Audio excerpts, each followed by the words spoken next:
So আজকের ভিডিওটা তোমরা যারা আমাকে কাস্টম চ্যালেঞ্জ করো, হ্যাঁ তাদের জন্য। মানে আমি বুঝলাম না তোমাদের মনে কি একটু ভয় ডর নাই? আরে কাস্টম চ্যালেঞ্জ করতেছো, আমারে কি ফানি ভিডিও বানাই দেখে আমারে কি নুবড়ি বট ভাবছো? আজকে আমি তোমাদেরকে আমার রিয়েল গেম প্লে দেখাবো। আরে ভাই আমার মুভমেন্ট দেখে তো এনিমি ভয় পেয়ে যাবে। Machuca.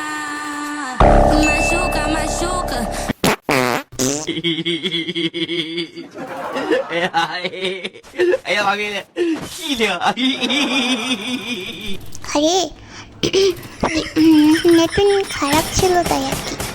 যাই হোক, কোনো সমস্যা নেই। কি ভাবছিলা টিম আপ করছি বলে আর কি মারবো না? আরে কিউট জানা তুমি, আমার একটা নাম আছে না, নাম রাখতে হবে না আমার? দেখছো এমনি এই করতে হয়, আমার কাজটা শিখে রাখো।